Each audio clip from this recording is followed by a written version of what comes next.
it is critical that when you want to make a drastic change, you immediately start the day you think about it.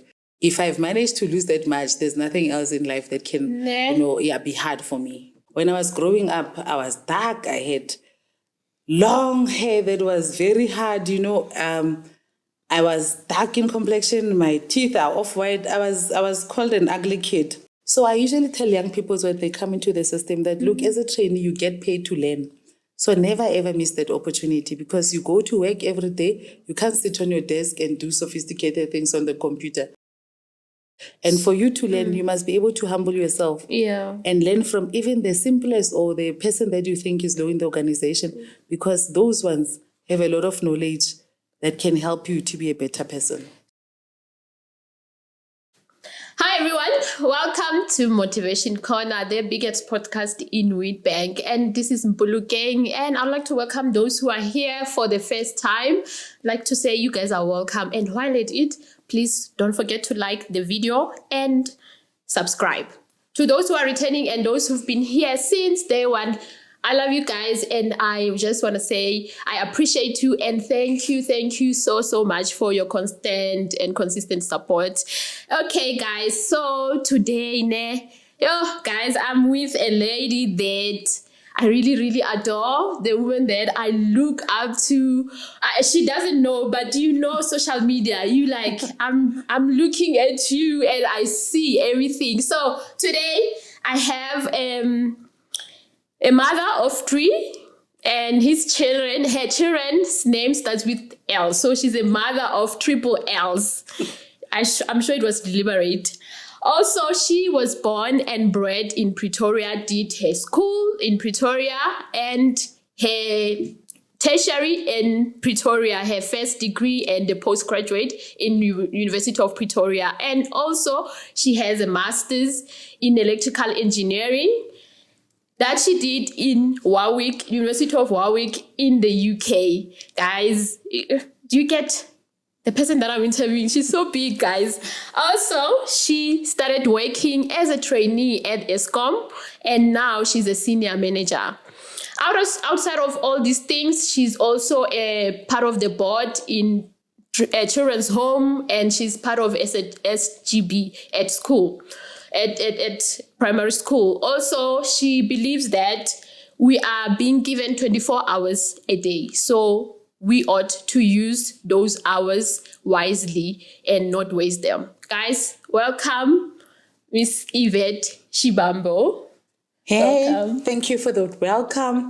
And I hope the audience is going to enjoy this talk that we're going to have, because that's something that I'm passionate about, talking about my life.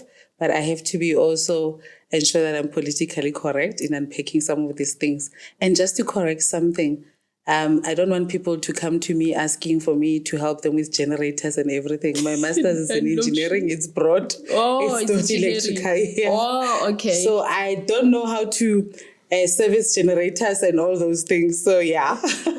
Okay.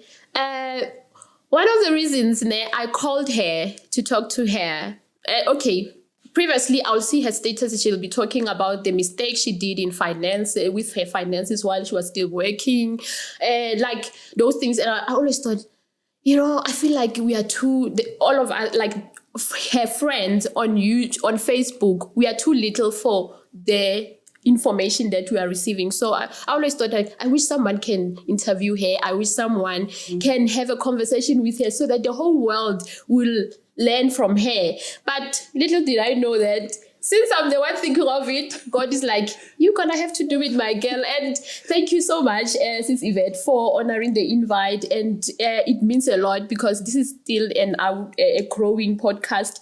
So sometimes people, when things are still small and they're still growing, people don't take it serious. But for you, for a person of your caliber, to take time in your busy schedule, because you're a mom, you are a senior manager at your job, you are a church, you said you volunteer at pre-youth at church. So there's a lot happening, but for you to take time to come and be with us, I really appreciate it.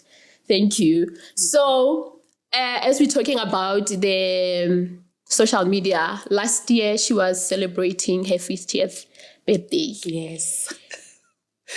Does she look 50, guys? No. 50 never looked this good. Hey, guys. Never looked this good. So I know you from way back. You used to be a big woman. Yes. Can you please take us through what made you to wanna transform your body to be young as you are? And like you lost very well. Like it doesn't look bad. Yeah. Okay, where do I start? I'm 50, guys, and hence you see I've got a friend. Menopause is trapping me. So it's one of those things when you turn 50, your body changes and all that. But it's things that we have to manage. So on turning 50, my transformation, after I had my last born in 2016, after delivery, I topped the scale at 163 kgs. That's how big I was. So because I'm tall, people who know me might have not known that I was weighing 163.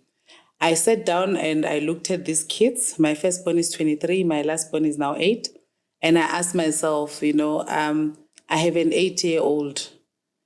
That time he was about 5. And every time when I went to the school, when parents sat on those small chairs at crèche, I would be standing at the back with the dads because the dads, have big tummies and everything. They can't fit in those chairs. But the mothers of the kids that were in the same class as my son were young girls, like 20-something, 30-something. So they would be sitting on those chairs. And I think it hurt my son. And he was always constantly asking me, "Mommy, your tummy is big. You can't sit on the chair. So why don't you sit with the other mummies?" And I thought, you know what? This is very, very serious. This child is 5. I can't be doing this to him. And on the other hand, I worried about my health because I struggled with breathing. I'd have episodes at night where I'll wake up choking. Whoa. And I felt, this is dangerous. One of these days I might not, wake up at all because I might die in my sleep. And I decided, yes, I know people are big on body positivity, but once it affects your health, once it affects your kids, it's something else that you need to deal with. So I started researching because in my past I have been on different diets. I failed dismally at all of them.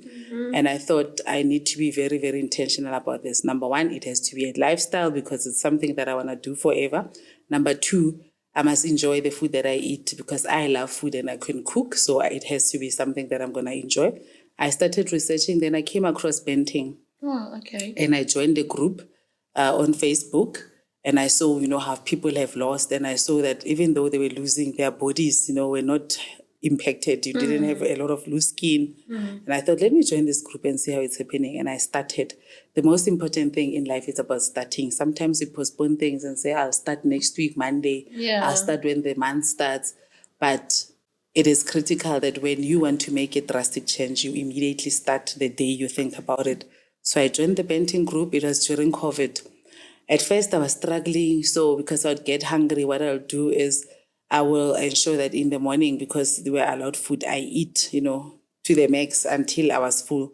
So I'll have my eggs, my sausages that were meat only. I'll have my bacon, my mushrooms, and my tomatoes. And I enjoyed every meal. And as much as I was eating, because I was eating healthy food and I was eating a lot of fat, the kilos started dropping. Oh. I didn't even need to exercise. So that was for me, after 2 years when people started noticing and telling me, you've lost weight. I actually didn't see that because I saw myself looking the same in the mirror, but the clothes in the cupboards were telling me something different. Yeah. To date, I'm still in denial because I have so many clothes that I had from my fat days. I can't give them away. I can't do anything. And I wear them. And every time when I leave the house and at the mall, a person will notice, but no, your clothes are too big. Yeah. You need to go shopping, So it's one of those things. So it is possible. It's doable. I've lost more than 50 kgs. I still have 20 kgs to lose. I know people going no, you're okay. Yes, Don't lose more. yeah. But according to my target weight, I still have 20 kgs to lose. And once I've achieved that, I'll just maintain. And I would have, fought a lifelong battle with weight, with flab, because ever since I was a child, I was a big child. So I started struggling with weight from a very, very tender age. So finally, God helped me. I've managed to overcome that. And it has also given me strength in many things in my life. If I've managed to lose that much, there's nothing else in life that can, be hard for me. Wow. And once again, congratulations. From how you were. For those people who know you, you were so big, and now I'm one of the people who's like, no, you're fine now. But I love that you set your own target. Yes. And you don't care whoever says what, but because when now you have your own target. And how important is it for people to stick to their target and not be swayed by people's opinions and all that generally in life? Yeah. Weight loss, like other things, it's personal. So you cannot apply what another person did. Yes, you can take some pointers from there, but you have to come up with methods that work for you so that you can be able, to succeed on your own. My program is dependent on my lifestyle also. I wake up very early, to go to work. My work starts very, very early and I travel a lot. So when I go to my site visits and everything, even if I'm going to sleep at a hotel, what I do is I make sure that I have, my scaftini on the side with my snacks and everything. I'll take the food that I'm going to eat, in between my snacks. And I'll also ensure that at the hotels that I'm sleeping at, I'm very, very specific. I tell them my eggs, please prepare with olive oil. I check what they're serving so that I can be able to choose the other things that I can eat that don't affect my lifestyle and my eating habits. So that's how I juggle. And another thing is I have, in my past life or when I was young, I never used to drink water. These days I drink bottles and bottles and bottles of water. You see, even now, I'm not sure, I wasn't sure whether I'm going to get water with you. I brought my own water because it's also important. And what I've also noticed is that when you lose weight, your self-esteem also increases. Your skin becomes beautiful. Everything just becomes perfect. You have super energy. You can play with the kids. You can do things that you never thought you'll do. I think one other thing that I'm going to try now is hiking. Yes. Because in my mind, ever since I was young and because I was struggling with weight, I never thought I'll do anything active. But now because my body is smaller, there are things that I do and I feel like, no, actually, this is easy. So it's important that you stick to your diet. It's important that you're intentional on your objective.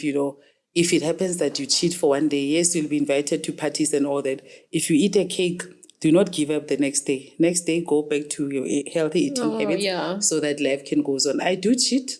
When I was when I was starting with the diet, I used to give myself cheat days. I'll cheat on Saturdays and Sundays. Still a little bit of pap, still a little bit of semp on a Sunday. Mm-hmm. But the next day I go back, to my normal diet, and that helped a lot. Wow. Yeah. Okay, so you said from an early age you've been struggling with the weight. So as we wrap the weight issue, what can you tell a young girl somewhere that is being bullied, is being told all those things? What is your message for them? How can they navigate this cruel world with their weight? What do we say to them? The first thing I'd like to say, to young girls out there, or even boys, young kids out there, bullies bully other people because they are broken inside and they have issues of their own. So sometimes when they bully you about the weight, it's not about you. It's because they are miserable and they want to make somebody else miserable. When I was growing up, I was dark. I had long hair that was very hard, I was dark in complexion. My teeth are off-white. I was called an ugly kid. But there's something that my mom did. Every day she reminded me how beautiful I was. She reminded me how smart I was. She reminded me how my round body looked beautiful. And she also told me that, don't worry, when you grow up, all this fat is going to dissolve and you're going to be tall. And I never used to believe that. But when I went into my teens, that actually happened. I became taller and my body, became shaped. And I was actually surprised at what happened. So when people bully you, remember that it's not about you and you have to fight back. There's something that is good about you. So when they tell you about your weight and something, what are the other things that you're good at? Just tell them about those things that you're good at. If you're smart at school, tell them, but I'm ugly but smart. I am fat, but when it comes to poetry, that's my best strong point. Yeah. I might be fat and ugly, but when it comes to debate, I'm one of the best. So check what the other things are, because when bullies bully you, you must retaliate with things that you do well and you defeat them. So young kids must always remember that My self-esteem is so high, but I grew up as a fat child because my mom did her job. When people told me something that was negative, she told me 10 things that counteracted that were positive. So again, to parents, it's important that you assure your kids at home, and you must not be the people that also add to their stress. So if you know your child is fat, your child is darker in complexion, instead of you showing them those things every day, as a parent, try to build their self-confidence and help them to be able to deal with it, because weight is something that takes a long time to remove or to get rid of. So you cannot be stressing a poor child about their weight, because it's something that can go into their teenage years. For me, it went into my adult years. So it's critical that you always assure them, tell them how beautiful they are, and also tell them how you love them as they are, because they are God's creature. They are made in the image of God. So remind them of that, as much as they look different from the other kids, but they are very, very special. Wow, thank you so much for those points. And as a parent, I'm taking some for myself to really be an encouragement to my sons. So we hear that your younger son was the motivation to you losing weight, and you just also mentioned that as parents we have a certain job we have to service to our kids. So let's talk about you as a parent. How is parenting? How are you navigating this? Because you said you have a 23-year-old, a 10 to 11-year-old. I know because they're the same age with my son. Yeah. And then there's an 8-year-old. Yeah. So how are you navigating this? Because I'm a parent. There are days when I was Yvette, I feel like, oh, I don't know what I'm doing. I'm like, God, sometimes they're both crying and you're like, they are both wanting your attention. And I'm like, God, how am I supposed to? A point where I'm even scared to have a third child. I'm like, I feel like this is emotionally training. I can't. So how are you parenting? How is your parenting? And what gives you strength to? They always say God can never gift you with something that you won't be able to manage. I see parenting as that. Remember, as parents, our job is to bring these kids to earth. We are just a vehicle. But God is the purpose holder.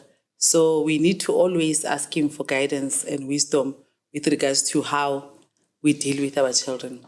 So I'm going to unpack this and split it into groups, because I have kids across, all the age groups. So I've got a 24-year-old, and I have to say he's now an adult. And I think when I raised him a couple of years ago, my parenting methods and how I did parenting was based on what it is that I learned when I was growing up. When we were growing up, our parents were very, very strict, and they'd beat you at any given moment. Yeah. So when my son did mistakes, I used that. And little did I know that how I raised him was going to have an impact on him. Because I remember when he was about 17 at high school and everything, he told me, "Yo, Mom, the way you always shouted at me, the way you beat me when I did mistakes and whatever, I ended up having anxiety issues. When I had the car coming in, I'd be so anxious and check if I did anything wrong because I was scared, and it broke my heart." And he also told me, after matric, that, look, I never used to enjoy high school because I felt that I was pressured so much.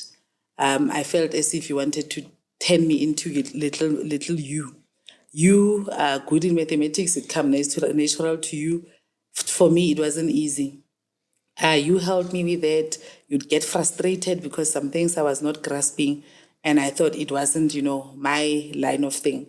And because I helped him to do better, at school, and I thought as a parent, you have an obligation to ensure that your kids do well and everything. And I'd force him, to study certain subjects because he has to be an engineer or a doctor or something. But this person is an individual.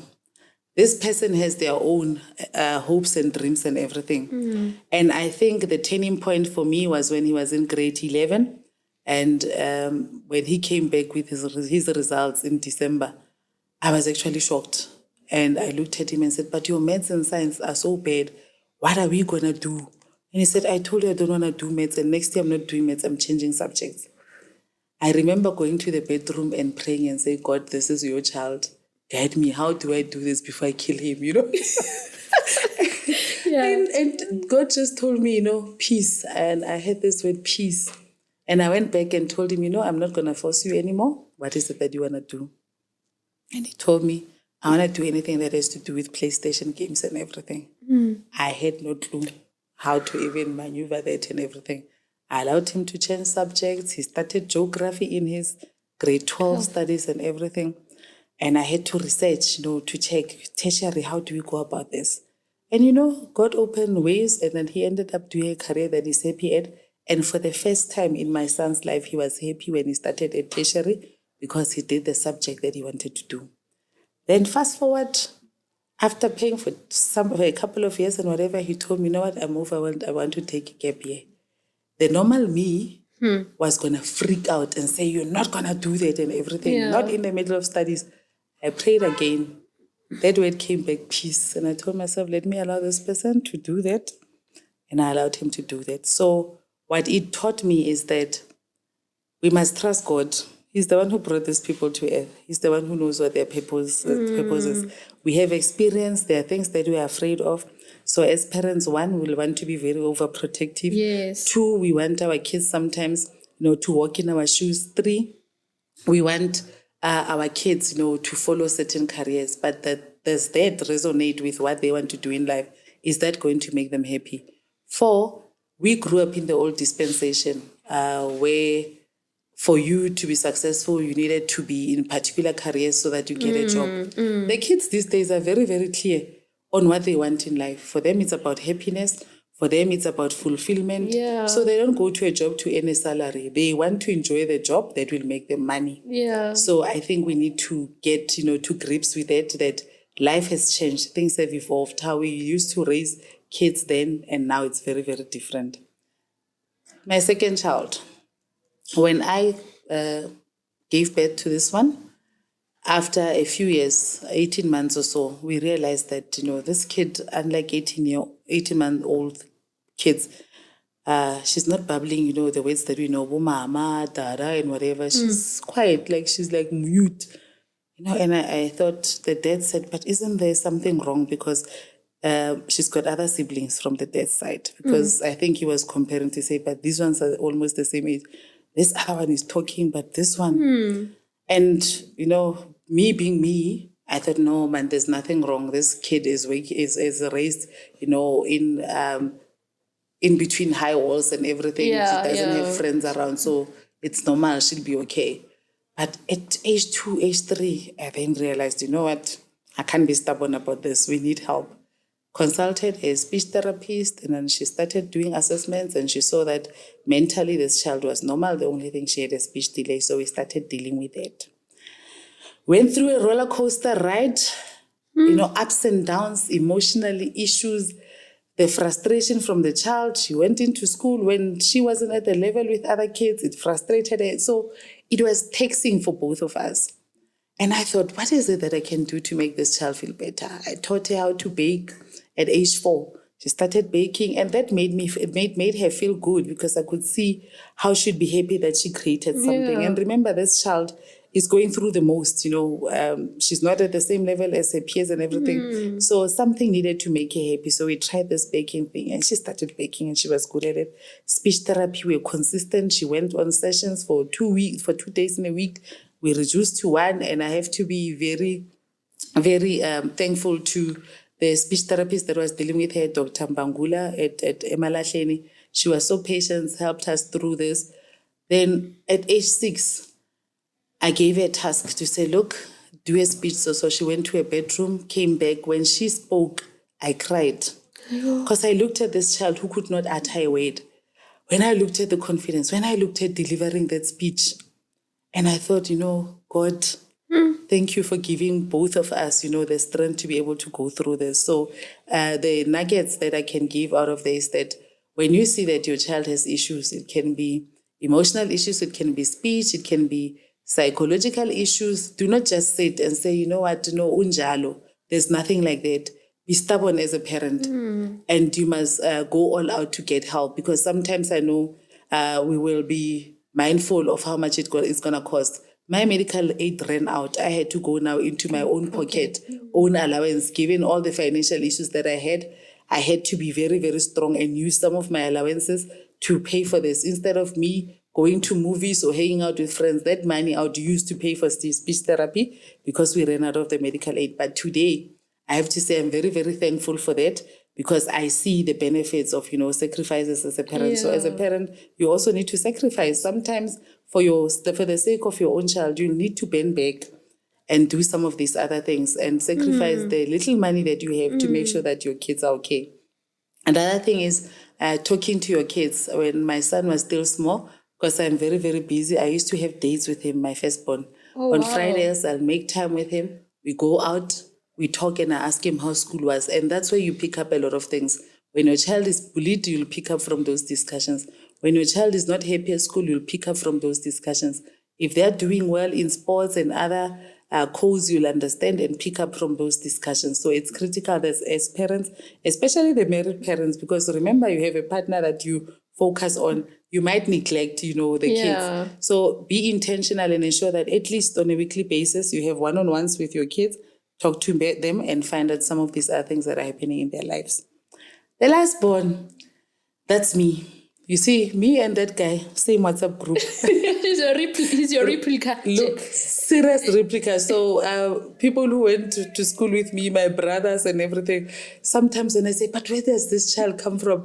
The answer comes from you, and what you see is what we are subjected to, because he's energetic, he's outspoken, he's a vibe, and I'm like that. Even now, I was like that. Yes, I was like that as a child. So he is exactly like that. And I like the little guy that he's becoming. And I think, like I said, my parenting style now is extremely different from how it was when I was raising my firstborn. Yeah. With my firstborn, I was a very, very hard, because, we are told that, you must discipline your child. Yeah. I think I was over-disciplining, So if I had to do it again, I would do it differently.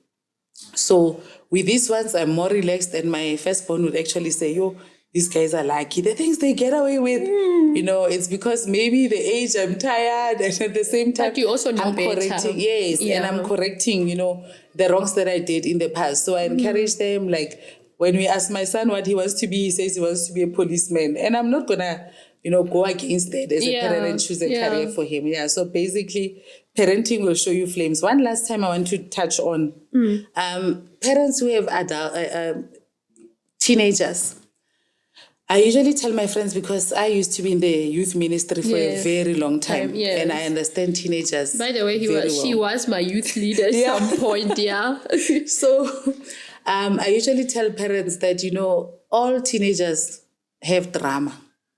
So if you see your teenager and they look perfect, you must be very, very worried, because there should be something that a teenager does. It's either they can be lazy, they eat and leave their glasses and cups in their room. They don't clean up after themselves. It doesn't matter how many times you teach them. Some lie. Yeah. Some have these traits, that you don't know where they get from. As a parent, you must always be on the guard, because teenagers all have drama. Some of them will want expensive clothes and will become moody if they don't get. Some might be out of the house every day to friends and everything. So there's always a little bit of issues with teenagers. So to parents, if your teen is not projecting one of, traits that you can deal with, because it's not impossible to fix up those mistakes, and it's critical that we identify them and fix them. Make sure that you know what your teenager is dealing with, because kids can be very tricky. You can have a child who you think is well-behaved and everything. After a few months, they're pregnant. You don't even know how it happened. That's how devious teenagers are. You have a child, you think they're normal. After a child, they're using drugs. You don't even know how it happened. So it's critical for all parents. When you have a teen, do not relax and think they're perfect. One thing in them, it might not be critical or it might not be too serious, but you must check what is that one thing that is not bothering going the two of you. Yes. Or sometimes they can hide it very, very well. Yeah. Some cut themselves. They're always wearing long sleeves. You don't even know. Kanti, the poor child is going through issues, at school and everything. You're not aware. How do they project? They cut themselves. So when you see your teen wearing long things during, summer days when they're supposed to wear vests. Yeah. They are wearing long clothes and whatever. Check what's happening. You might find that in there's a lot of drama that you're not even aware of. So that's a tip that I just want to share with mothers of teens, because in my experience with teenagers, there's nothing that I haven't seen. So even the ones that you think are perfect might not be perfect. Yeah. So you have to be, your guard must be up so that you can help and resolve some of these issues early. So I think I've shared 20 nuggets. On parenting. Yeah. We won't even stay long on this, but I've taken a lot for me that we must have time for them, be intentional about it, and there's no such thing as a perfect child. There's something you must dig up until you find what is it. So I'm taking that with us. I hope you also had your own nuggets you took out of this conversation. So we're going to move from parenting. I hear that you allowed your son, you had to relax so that he chooses his own career. Let's talk about your career. How did you choose the career, the subject that you had to do at high school? Was it influenced by your mom? Like was it because you're good with maths and science? Take me through your career. Okay. I actually wanted to be a lawyer. My mom was very supportive towards that. And when I was at school, we had primary school, we had middle school, and we had high school. Mm-hmm. So as a child, you don't even know that you're smart. My mom used to say, you're smart, but I thought she's saying it because she's my mom. She's my mom and she's encouraging me. But at school, teachers would also tell you that. And still, it didn't, in my head, I didn't know what these guys were on about. So at standard 7, we wrote a national exam.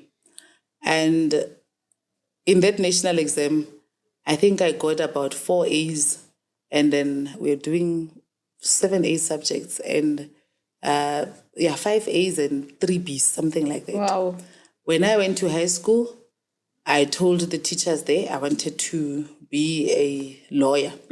This teacher, Mr. Mwatsi, looked at my results, the one who was admitting us for high school, looked at my results and said, but you can still be a lawyer with mathematics. You don't need to do history, because I wanted to do history, geography, and something else so that I can be a lawyer. Yeah. He said, no, with your mathematics, you can still do this. And I didn't believe him. I said, no, but I want to be a lawyer. Lawyers do this. It's not even mathematics. So he told me, let's have a deal.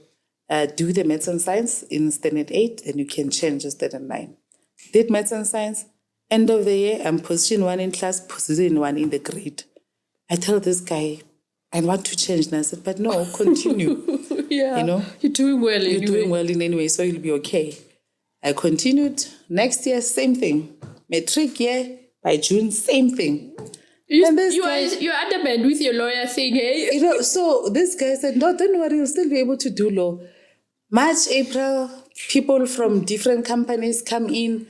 We also apply for bursaries, for going to, tertiary, because now I'm in grade 12, then standard 10. The bursaries that come at school, when they interview us, everybody throws me to engineering. I'm like, but I want to be a lawyer.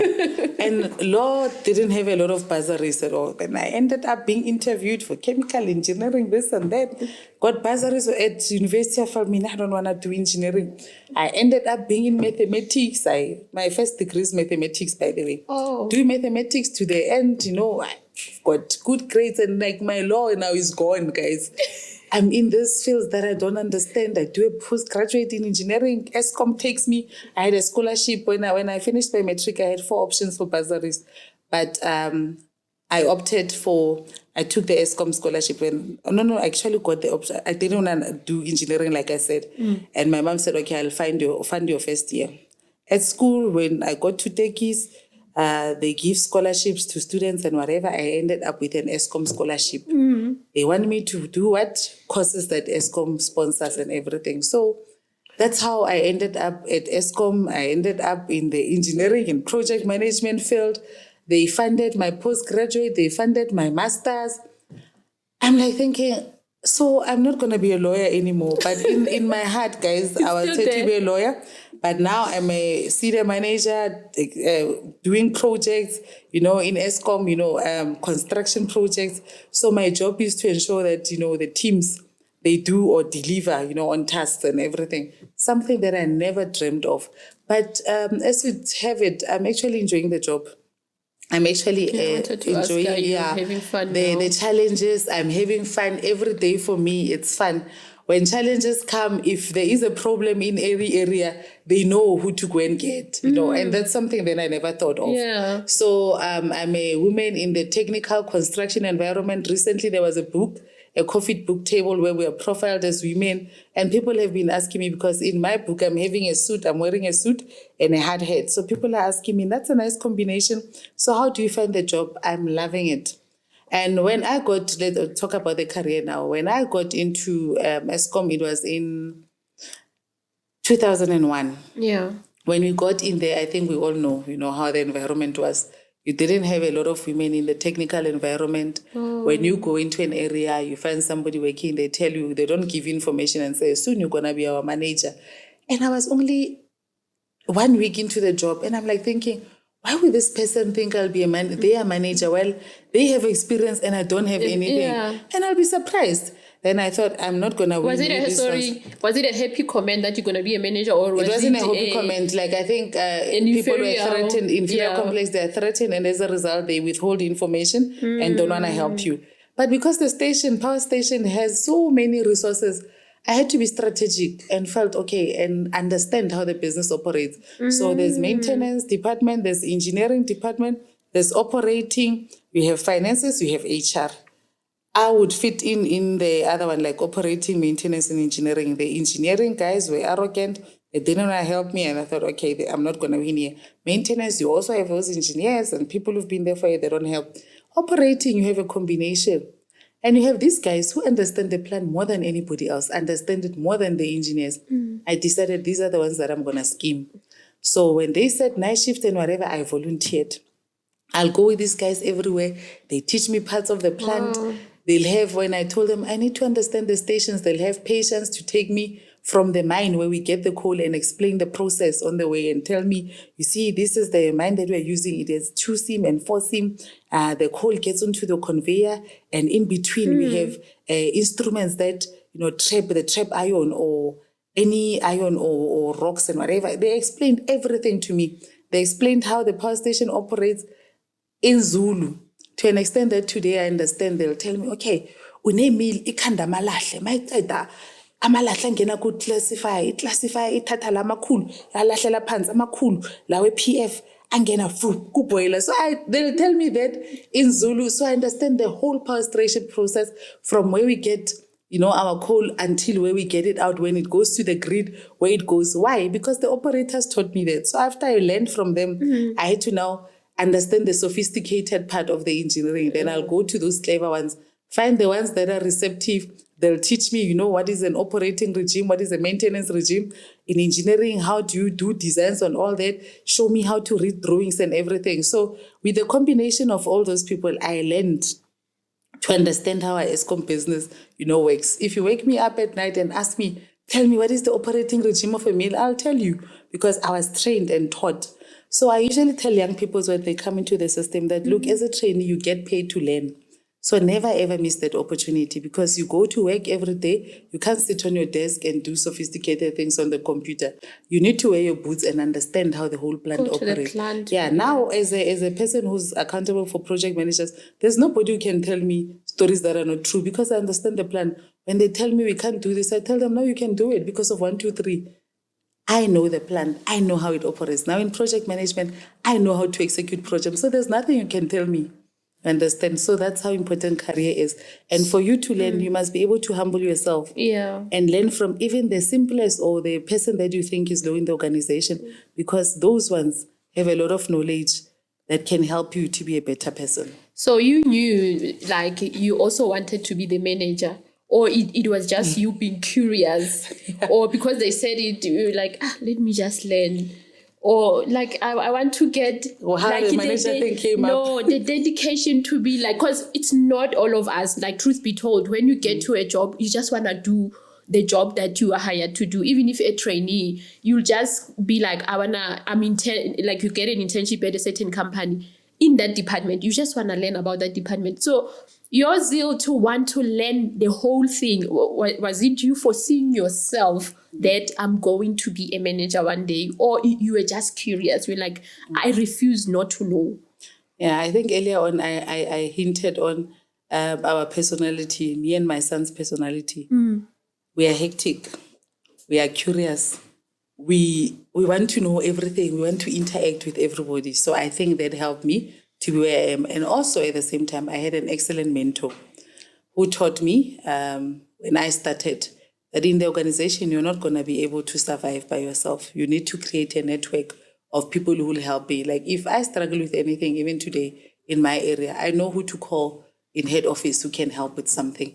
If there's something that I don't understand, I know who to call at different power stations who can help me unpack things. If I'm struggling with one thing from my power station, I can call on resources that can help me from another power station to say, look, we're in an outage. I need 5 safety officers. So can you borrow me 2?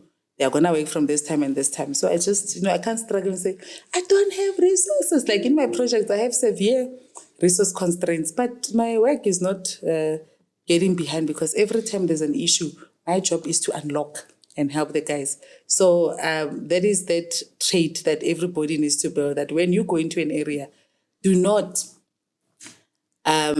only focus on what it is that you need to do because you don't know what the future holds. And these days with technology, everything is evolving. So if you're in HR and you only learn HR, later when they replace, things with robots or jobs with robots and they can only do with one person, what is it that you can also do? So as an HR person, nothing stops you from going and learning about the plant. Nothing stops you. You have 8 hours at work.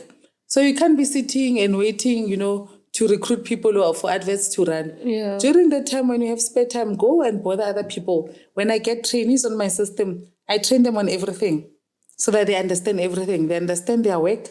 They understand what HR does. Because later, if they are managers, they should understand the recruitment process. If you don't know it because when you're an engineer, how do you go about it then? Understand? So it's critical when you're at work, do not deprive yourself of a learning opportunity. Okay, since we're talking about you mentoring, we're going to talk about the importance of mentoring. But I had this lady that I told that I'm going to be interviewing you, and I was like, do you have any question for her or any comment? And she said, I love this lady. She motivated me to be where I am today. She took me from Hillbrow to Sunning Hill, shared her bed with me, treated me like her own sister, exposed me to life, mentored me. I can go on and on about her. I love her. I'm sure you know who it is. I know. I know. Yeah. I love mentoring people because I was also mentored. If it wasn't for Bev Lawrence, I wouldn't be here. So I remember when I joined Kendall, he was about to retire. But because I was doing my master's and I was still new and I was struggling and I was relying on him, as my industrial supervisor to help me on understanding things. And remember, a master's is better when you have experience. I did my master's straight from tertiary. So I didn't have industrial experience and it was a bit tough. I'm doing my second master's now. There's a huge difference from how things happen now and how they happened in the past. These days, I'm able to sit down for 20 hours, unpack, the project from my head, from experience. Then I did not know anything. So he guided me through everything. So hence, I also take time to mentor people.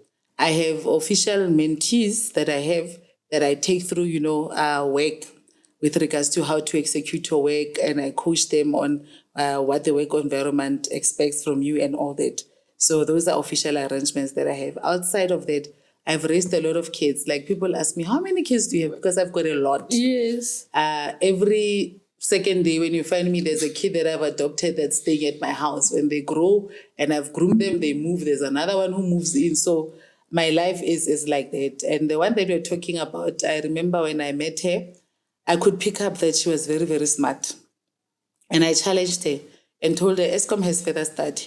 I'm not expecting you to be in this position next year. You're going to study. I pushed her, helped her how to fill in the forms and everything. The application went on to the further study committee. We approved it. She got her diploma in project management. Wow. NQF level, I think it's 6. 6. So I told her that, you know what, and you're not going to stop here. In terms of your career, you're going to apply for a different job. And she did that. So I always push her. These days, I don't see her a lot, but every time when I have engagements with her, I check how she's doing, in life, because there's a lot of potential in her and there's greatness in her. So the mentoring also progressed, from work and everything to personal, kids, relationships, and all that. Yeah. So when I count my mentees, she's one of the people that I actually look at and I'm very, very proud of. Yeah. Yeah. Okay. Also, before we get off the career one, I asked one of my friends that I'm going to be interviewing Sis Yvette. Do you have any professional or personal question to ask her? She was like, oh, wow, great. Okay, this is what I would like to know. Since she's working in construction, which is a male-dominated industry, what has been the most challenging thing for her and what is fulfilling about working for such an industry? This is from Sizakele. Yeah. In the construction environment, guys, it's tough for ladies. I think men will always be men. They dominate, and as naturally dominating people, when they get into the work environment, that characteristic or quality comes in. So as a woman, if you're going to work with men, you need to understand that that's the first thing. Number 2, you need to also understand why you have been appointed in this position. 3, you need to respect them. Like what I've seen, I've got a lot of male subordinates or direct reports, and I give them that respect. Even when I address them in meeting, I'll call them Bras Bani Bani, Tate Mamang, because in the African culture, some of them are my elders. I cannot just be speaking to them as I speak. When I became a manager, when I was at age 23, people gave me management nuggets that they've learned from other people and said, you have to be tough, you have to be firm, they have to feel you as a manager and whatever. I became that. Guys, you don't want to know. I think I was a horrible manager. And also manager. It was out of your character. Yes. Yeah. I was a horrible manager because I wanted people to feel my weight. I'm 23 and, I'm educated. I have 2 minutes experience, So I was mean. I would give stupid instructions. I wouldn't or trust them. When there was work to be done, I'll give somebody a task. But on the other hand, on the side, do it myself. In case the person fails me, I must always have, this. Wow. When they brought presentations with a red pen, I'll go through them with a red pen and everything. And people hated me. They sabotaged me at every given moment. When a person had a task and whatever, they'll decide not to come to work on the day when they're supposed to submit, and I need to take it to the next level. So it was bad. So I had to sit down and reflect and look at myself. And I had to be honest with myself and look at my toxic traits, as a manager to say, you know what, honestly speaking, this is not me. Yes, people told me who are great leaders now or in senior positions how to do this management thing, but it's not working for me. And I decided, let me try being myself. God, you'll have to guide me through this. You'll have to give me wisdom on how to unpack this. And I said, let's try it. I got another job, senior, a middle manager. It's a level, you have a junior manager, you have middle, you have senior. Got a middle manager position. When I got in there, the profile of the people that I was managing was scary. Age, scary. Experience, scary. And here I'm coming in as a manager. And I thought, you know what, I'm not going to do it like I did it. These people I experienced, they'll need to guide me through some of these other things. Let me be strategic to unpack this. And trust me, in that year, I won Manager of the Year. Wow. Why? Because my attitude had changed. Naturally, I'm a sweet person. The first thing, if you ask people about Yvette, they'll tell me the first thing that comes out, I'm sweet. Yeah. I decided I'm going to be sweet. I'm not going to be a mean manager who's going to back instructions at people, be mean, make them work outside hours and everything just for them to feel me. I'm going to be me, supportive, understanding, teachable, cooperative, and all that. I became that, and trust me, even today, that management style, I think, sets me apart from the other managers. And my team knows, just because I'm sweet, it doesn't mean I won't drive work. I drive deliverables. My teams perform. Every year when we do our compact, we perform. But I'm not mean to anybody. I'm one of the coolest managers who's understanding. If you have an issue with me or a problem, you come to me, I'll address it, won't share it with everybody. Like, the environment is very, very conducive for my team. And what I do is, on a monthly basis, I don't manage performance at the year end when we do performance management. I do it continuous. Monthly basis, I sit with my managers for a one-on-one session, hear how things are going, where do they need my support, give me, constructive criticism about me. Are they getting enough from me? What is it that I need to change and all those things? We map a way forward for the next month. Then in between when we talk, at least we've had that session. So I always check in. I always check in on how they're doing, how their families are doing, because as much as we push people, guys, we need to be mindful that they have families, they have issues that they might be dealing with. So I don't want them to be scared to come and address a personal issue that might impact their work. I have that open door policy where I'm understanding if one of my team managers has a problem and whatever, it's a week or something, I cover for them because I can do their job. So I'll tell them, you know what, go and deal with that, take your leave. That week, if they don't appoint somebody, I will then take on that responsibility to work with their team until things are sorted out and they're back, so that we can do this total life management thing. You have work, you have life, you also have family that you need to take care of. And if your family is not okay, there's no way you can be able to deliver. So I was telling them now that we've been through so much in our organization. So we work outside office hours and all that. And I told them, guys, I want us to change this narrative. In the 8 hours, there's a lot that you can do. So I'm promising you that I'm not going to call any meeting that is outside hours. I'll avail myself, make sure that when it comes to appointments, those that come and they are not planned outside, I'll decline so that I can honor the appointments that they have with you so that you can work the normal hours.